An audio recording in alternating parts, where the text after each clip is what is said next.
Continuamos con este curso de gerencia financiera. En este recorrido, para poder gestionar adecuadamente los recursos financieros de una organización. Ahora, en este tema número 3, vamos a cambiar el enfoque y vamos a pensar en una gestión basada en la rentabilidad. Cosa que me parece interesantísimo porque en el tema anterior, cuando estábamos pensando en el corto plazo, estábamos pensando en disponibilidad, en liquidez, en cómo gestionar nuestros recursos durante el año o el periodo como tal. Entonces, en este caso, se está sacrificando rentabilidad por tener disponibilidad en el corto plazo para poder maniobrar. Ahora bien, hay que darle continuidad a esto porque la verdad es que una gestión a corto plazo sin duda es efectiva. Es lo que nos va a permitir ir poco a poco llegando a lo que sería el largo plazo. Es lo que buscamos para todos los grupos de interés o stakeholders. Entonces, ahora, basándome en lo que es la rentabilidad, vamos a hacer una transición entre este corto plazo y el largo plazo, que es lo que estamos aspirando. Bien, para comenzar, tenemos que enfocarnos ahora en lo que es, porque no podemos hacernos la vista gorda con esto.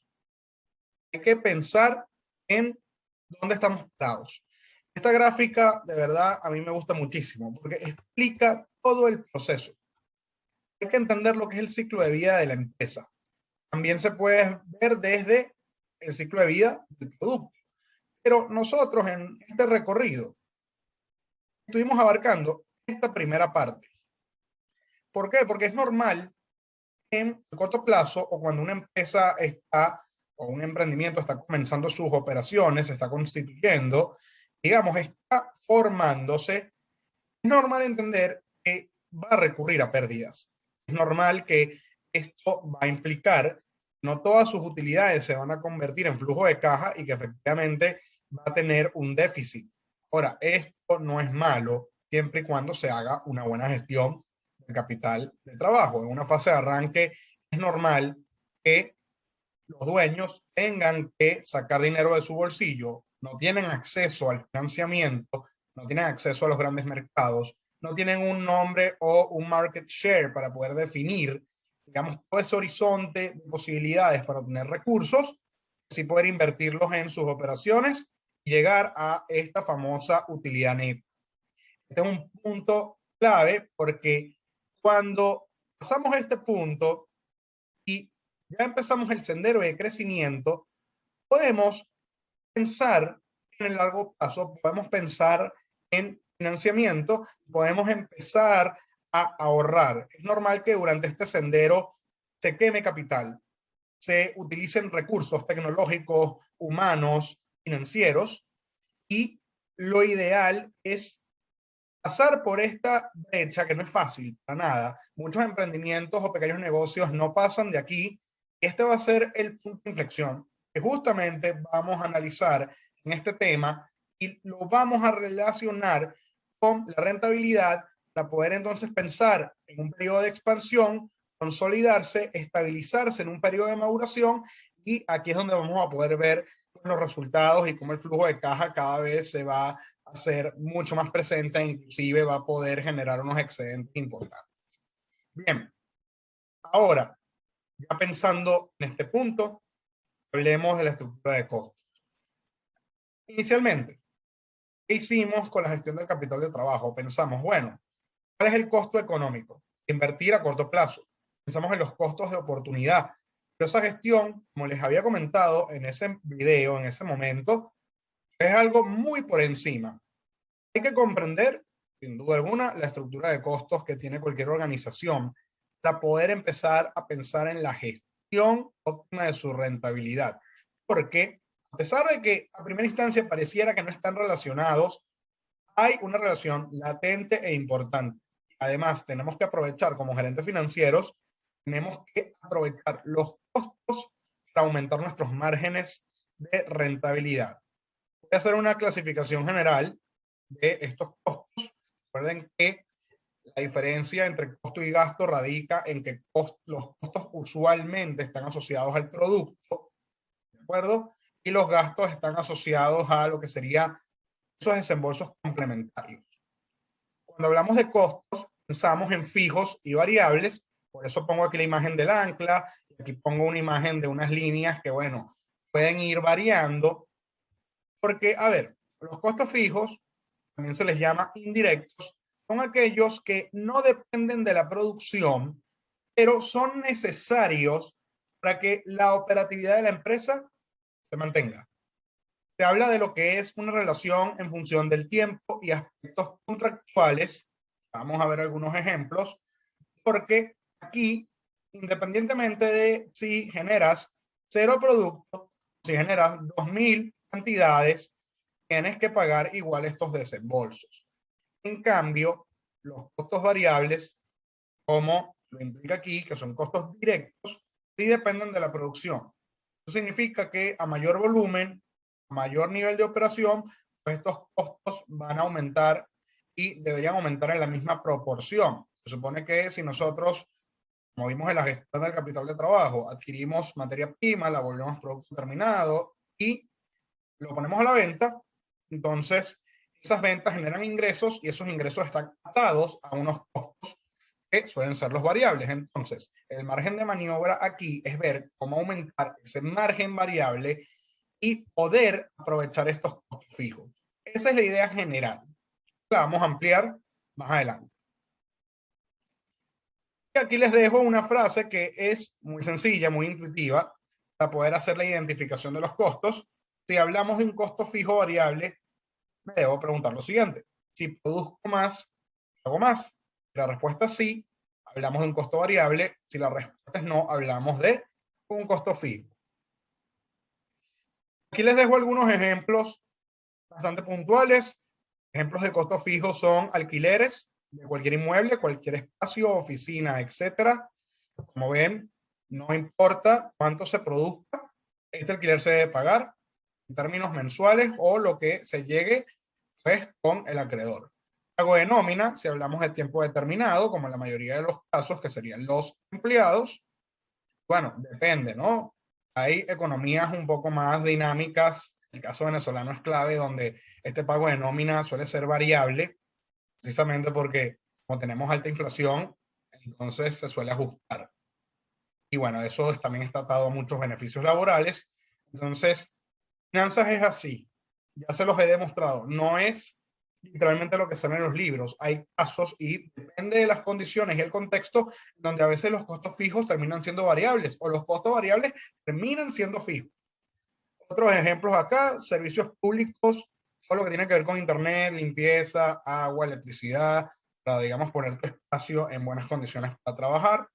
Entonces, estos son los fijos. Por el lado del costo variable, usualmente asociamos todo lo que tiene que ver con materiales e insumos. El costo variable es una manera de llamar lo que sería el costo de ventas o el costo de producción. También impacta aquí lo que es la mano de obra directa, incide, para la redundancia, directamente con el producto, o costo o gasto asociado a la producción o al proyecto a ejecutar. Y este es un caso bastante interesante que aplica, que serían los royalties por uso de marcas o patentes en lo que serían espacios o inclusive oficinas, o si quieres representar a alguna institución o empresa internacional, lo que son estas empresas transnacionales, en pocas palabras. Bien, una vez entendiendo esto, vamos a hacer el primer análisis pertinente que se conoce como el punto de equilibrio. Aquí nos vamos a maniobrar con este indicador. Como vimos en el tema pasado, abarcamos indicadores de liquidez, indicadores de gestión. Ahora vamos a hablar de un indicador que está asociado a la planificación. Esto es clave para pensar en el largo plazo, la planificación financiera. Y allí vamos a apuntar de ahora en adelante. Indica el punto de equilibrio. Esto es importantísimo porque un cálculo muy sencillo y con data a la mano podemos determinar la cantidad mínima de unidades de producción para que las actividades operacionales no generen ni ganancia ni pérdida. Vamos a quedar tabla. Es decir, cómo podemos, a través de la generación de ingresos, cubrir los costos y cubrir los gastos para no quedar en una posición de déficit ni en una posición excedentaria. Entonces, este punto de equilibrio básicamente se calcula, aquí tenemos dos formas. La primera es, en función a las cantidades, hay que tomar los costos fijos y esto lo tenemos que dividir entre el precio unitario y los costos variables unitarios. De alguna manera estamos distribuyendo el costo fijo en función al margen de contribución. Este resultado está expresado en cantidades, por eso la Q de quantity. Y si una empresa supera este punto, y esto es lo importante, esto le interesa a negocios pequeños sobre todo, que si se supera este punto de equilibrio, toda unidad adicional va a generar una ganancia marginal. Es decir, aquí ya podemos pensar en el negocio, de alguna manera, está siendo rentable, porque estoy cubriendo mis costos y gastos y adicionalmente estoy obteniendo un valor adicional. Ahora, este tema del valor se puede ver desde varias ópticas, la especialización de los empleados, también lo que serían las economías de escala, buscar la manera de reducir los costos de producción para aumentar las ventas. Hay varias maneras de abordar esto. Esta es la más básica. Y claro, también podemos calcular este punto de equilibrio en función a las unidades monetarias. Es decir, lo podemos ver desde la perspectiva de las cantidades o desde la perspectiva de un saldo. Entonces, en este caso, tomamos los costos fijos, pero esta vez lo vamos a dividir entre este factor, que sería 1 menos el costo variable. Aquí sí tomamos no unitario, sino el costo variable total, y lo dividimos entre las ventas netas totales. Entonces, les dejo dos maneras de determinar el punto de equilibrio. Una en función a cuánto debo producir y otra en función a cuánto debería generarme esta producción para poder cubrir estos costos y gastos de manera efectiva.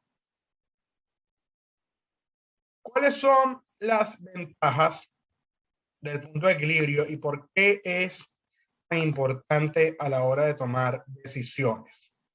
De nuevo, es una herramienta muy sencilla, pero que permite ver muchas cosas. En primer lugar, como les había comentado antes, indica el nivel de ventas mínimo requerido para cubrir los costos y gastos asociados a dichos ingresos. Una herramienta muy útil para poder fijar precios.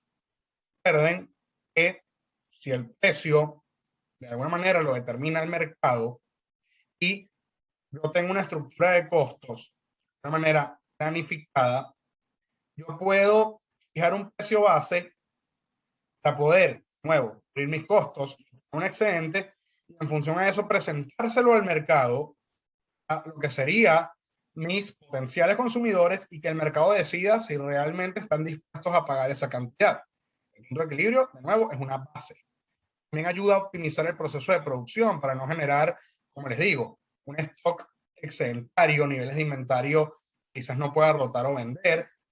De nuevo, me permite saber cuánto debo producir, y además eso está muy ligado a lo que es el presupuesto de compras y gastos. Es decir, para yo no tener que incurrir en demasiada materia prima, en cualquier tipo de desembolso adicional.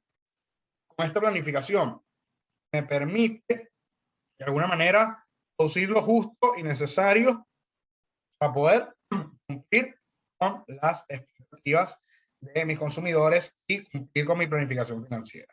En función a estos resultados, además, es importante porque se pueden tomar decisiones de expansión, tal cual como lo vimos en la gráfica, o inclusive tener una referencia para decir, mira, ¿sabes qué? Creo que este modelo de negocio, creo que esta estructura de costos no se va a poder cubrir con estos ingresos. Creo que lo mejor es, vamos a cerrar y vamos a pensar en otra cosa. De una manera nos anticipamos a una posible quiebra y podemos pensar en algún negocio alternativo o alguna otra idea. Además que el punto de equilibrio también nos ayuda a hablar un poco acerca de lo que es la cartera de productos, nos permite ver, mira, cuál es el producto, digamos, más caliente, en el sentido de cuál se vende más, o pensar, mira, a partir de estos resultados podemos expandir nuestra cartera. Entonces, de nuevo, mucha información que nos permite simplemente un cálculo matemático. Una vez superado este punto, es posible optar, no, esto no es tan rígido, pero claramente si tenemos ganancias marginales y si gestionamos bien el efectivo y optimizamos la producción, pues evidentemente vamos a poder ser percibidos bien por el mercado y que instituciones y terceros nos puedan financiar de tal manera de ya pensar en el largo plazo. Este punto es clave, por eso es que este tema está en la mitad del curso. Nos permite separar el corto plazo del largo plazo. A ver, hay que seguir conversando, porque el punto de equilibrio es clave entenderlo también en términos actuales, cómo se ve, digamos, dentro de este ecosistema, donde no solamente tenemos negocios tradicionales, sino que también hay que pensar en cómo ha impactado esto en el e-commerce, cómo ha impactado también en emprendimiento, fintech, entre otras cosas. Lo que sí es verdad es que es una cifra muy importante para un emprendimiento o un startup, que de nuevo es la base de todo el cuestión. No es estático, eso es importante. El punto de equilibrio puede dar un resultado en un periodo determinado con unas condiciones dadas y unos niveles de precios y costos. Pero va a variar en función a estas variables. Es decir, quizás aquí el tema no sea llegarle al punto de equilibrio, llegar a la cantidad exacta, sino estimarlo para poder tomar decisiones para poder alcanzarlo. Porque la idea tampoco es llegar a este punto y decir, ok, estoy tabla, sino buscar la manera de romper ese esquema. Porque además, dependiendo del tipo de negocio y las posibilidades que tenga dentro de su mercado, tardará años en llegar a este punto y va a ser necesario realizar constantemente inyecciones de capital. Esto se le llama el burn rate o lo que se llama el burning cash. Porque sí, hay que invertir, hay que tomar riesgos, hay que entender, tenemos que definir toda esta estructura para que nuestro negocio arranque. Si pensamos en tendencias actuales en los negocios, aquí apunto a lo que es el e-commerce. A veces sucede que los crecimientos ahora pueden ser muy exponenciales, pero a la vez son inorgánicos. Entonces, ¿qué sucede? Uno piensa mucho en Instagram, piensa en TikTok, piensa en diferentes redes sociales para poder llegarle más a las personas, a los usuarios. Y si todo es un éxito, tienes alcance, pues evidentemente tu negocio puede crecer muy rápido, pero entendiendo algo, que también los costos y los gastos pueden aumentar al mismo ritmo cuando se tiende el equilibrio. Es difícil llegar, porque entonces tenemos que entender que si estamos expuestos ante esto, todo lo asociado a gastos de marketing, gastos de venta y redes sociales aumenta. Entonces, claro, tú buscas llegar a ese equilibrio, pero entonces siguen aumentando los costos y gastos y lo tienen que reformular. Entonces, en estos negocios, en la actualidad, el punto de equilibrio se mueve. La idea es buscar la manera de alcanzarlo. Lo que sí es verdad, si no eres capaz, como emprendedor, persona de negocios, en inyectar capital, en asumir riesgos, en comprender tu mercado, pues no vas a tener sostenibilidad. Porque si no haces dinero, simplemente el negocio no va. El negocio no es rentable.